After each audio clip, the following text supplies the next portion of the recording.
ସମସ୍ତଙ୍କୁ ପ୍ରଭୁ ଯୀଶୁଖ୍ରୀଷ୍ଟଙ୍କ ଅତି ମଧୁର ନାମରେ ପ୍ରେଜ୍ ଦ ଲର୍ଡ। ଏବଂ ମୁଁ ଆଶା କରେ ଆପଣମାନେ ସମସ୍ତେ ପ୍ରଭୁ ଯୀଶୁଖ୍ରୀଷ୍ଟଙ୍କ ଅନୁଗ୍ରହ ଦ୍ୱାରା ଭଲରେ ଅଛନ୍ତି। ଆସନ୍ତୁ ପ୍ରିୟ ବନ୍ଧୁଗଣ, ଏହି ଭିଡ଼ିଓଟିକୁ ଆମେ ଶେଷ ପର୍ଯ୍ୟନ୍ତ ଦେଖିବା, ତେବେ ଆମ୍ଭେମାନେ ଏକ ବିଷୟକୁ ଆମେ ବୁଝିପାରିବା। ଆଜିର ଆଲୋଚକ ବିଷୟ ହେଉଛି ଶୟତାନର କୌଶଳ ଗୁଡ଼ିକ କ'ଣ ଅଟେ। ଆସନ୍ତୁ ପ୍ରିୟ ବନ୍ଧୁଗଣ, ଆମ୍ଭେମାନେ ପବିତ୍ର ଶାସ୍ତ୍ର ବାଇବଲରୁ ଆମେ ପାଠ କରିବା। ଶୟତାନର କୌଶଳ ହେଉଅଛି, ପ୍ରଥମ ହେଲା ସେ ଜଣେ ମିଥ୍ୟାବାଦୀ, ଜହନ 8:44।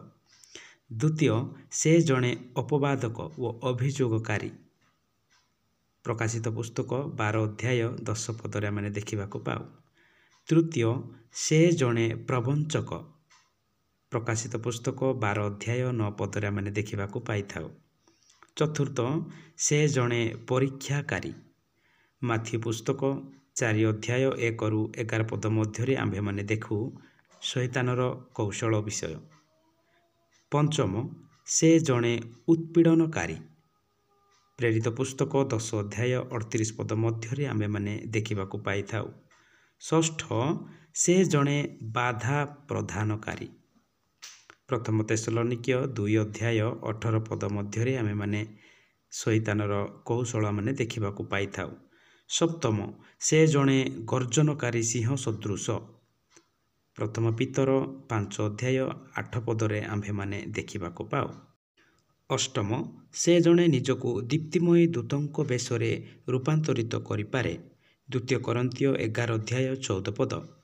ଆସନ୍ତୁ ପ୍ରିୟ ବନ୍ଧୁଗଣ, ଆଜି ଆମେ ଯେଉଁ ପଦଗୁଡ଼ିକୁ ପାଠ କଲୁ ତାହା ଦେଖିବାକୁ ପାଇଲୁ ଶୟତାନର କୌଶଳ।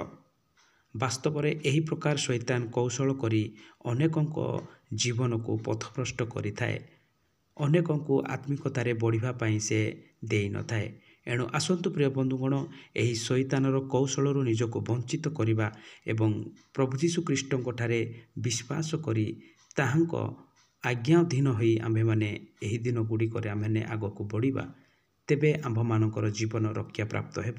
ଏଥିନିମନ୍ତେ ପାଉଲ ଏଫେସୀୟ ମଣ୍ଡଳୀକୁ ଏପରି ଲେଖନ୍ତି, ଏଫେସୀ 4:27, ପୁଣି ଶୟତାନକୁ ସ୍ଥାନ ଦିଅ ନାହିଁ। ହଁ ପ୍ରିୟ ବନ୍ଧୁଗଣ, ବାସ୍ତବତାରେ ଆମ୍ଭେମାନେ ଶୟତାନକୁ ସ୍ଥାନ ଦେବା ନାହିଁ, ଅବା ଏହି ପ୍ରତ୍ୟେକ ଶୟତାନର କୌଶଳ ଗୁଡ଼ିକ ନିଜ ଜୀବନରେ ଆମ୍ଭେମାନେ ସ୍ଥାନ ଦେବା ନାହିଁ। ତେବେ ଆମ୍ଭେମାନେ ଏହି ସମସ୍ତ ଶୟତାନଙ୍କ ଚାତୁର କୌଶଳରୁ ଆମ୍ଭେମାନେ ରକ୍ଷାପ୍ରାପ୍ତ ହୋଇପାରିବା। ଯେତେବେଳେ ଆମ୍ଭେମାନେ ଯାକୋବ 4:7-8 ପାଠ କରୁ, ଏଠାରେ ଏହି ପ୍ରକାର ଲେଖାଯାଏ, ଅତଏବ ତୁମ୍ଭେମାନେ ଈଶ୍ୱରଙ୍କର ନିକଟବର୍ତ୍ତୀ ହୁଅ, ଶୟତାନକୁ ପ୍ରତିବାଧା କର, ତାହାହେଲେ ସେ ତୁମମାନଙ୍କ ନିକଟରୁ ପଳାଇଯିବ। ଈଶ୍ୱରଙ୍କର ନିକଟବର୍ତ୍ତୀ ହୁଅ, ସେଥିରେ ସେ ତୁମମାନଙ୍କ ନିକଟବର୍ତ୍ତୀ ହେବେ। ହେ ପାପୀମାନେ, ତୁମମାନଙ୍କର ହସ୍ତ ଶୁଚି କର, ପୁଣି ହେ ଦୀମନାମାନେ, ତୁମମାନଙ୍କ ହୃଦୟ ଶୁଦ୍ଧ କର। ବାସ୍ତବତାରେ ପ୍ରିୟ ବନ୍ଧୁଗଣ, ଆମ୍ଭେମାନେ ଶୟତାନକୁ ପ୍ରତିବାଧା କରିବା, ଶୟତାନର ପ୍ରତ୍ୟେକ କୌଶଳକୁ ଆମେ ପ୍ରତିବାଧା କରିବା ଏବଂ ଈଶ୍ୱରଙ୍କର ନିକଟବର୍ତ୍ତୀ ହେବା, ଈଶ୍ୱରଙ୍କ ବଶୀଭୂତ ହେବା, ତେବେ ଆମ୍ଭେମାନେ ଏହି ପ୍ରତ୍ୟେକ ଶୟତାନଙ୍କର କୌଶଳରୁ ଆମ୍ଭେମାନେ ବଞ୍ଚିତ ହେବା। ଏବଂ ଯେଉଁ ପର୍ଯ୍ୟନ୍ତ ଆମ୍ଭେମାନେ ଈଶ୍ୱରଙ୍କ ନିକଟବର୍ତ୍ତୀ ହୋଇନାହୁଁ, ସେ ପର୍ଯ୍ୟନ୍ତ ଆମ୍ଭେମାନେ ଏହି ଶୟତାନର କୌଶଳର ଜାଲରେ ଆମେ ପଡ଼ିଯାଇଥାଉ। ଏଣୁ ଆସନ୍ତୁ ପ୍ରିୟ ବନ୍ଧୁଗଣ, ଆଜିର ଏହି ବାକ୍ୟ ଅନୁଯାୟୀ ନିଜ ଜୀବନକୁ ସଚେତନ କରିବା, ପ୍ରସ୍ତୁତ କରିବା ଏବଂ ପ୍ରତ୍ୟେକଟି ଶୟତାନର କୌଶଳରୁ ଆମ୍ଭେମାନେ ବଞ୍ଚିତ ହେବା, ତେବେ ଆମ୍ଭେମାନେ ଈଶ୍ୱରଙ୍କ ରାଜ୍ୟର ଅଧିକାରୀ ପ୍ରାପ୍ତ ହୋଇପାରିବା। ଆସନ୍ତୁ ପ୍ରିୟ ବନ୍ଧୁଗଣ, ଆଜିର ଏହି ସଂକ୍ଷିପ୍ତ ପବିତ୍ର ଶାସ୍ତ୍ର ବାଇବଲ ପଠନରୁ ପ୍ରଭୁ ଯୀଶୁଖ୍ରୀଷ୍ଟ ଆମମାନଙ୍କୁ ପ୍ରତ୍ୟେକଙ୍କୁ ବାହୁଲ୍ୟ ରୂପେ ଆଶୀର୍ବାଦ କରନ୍ତୁ।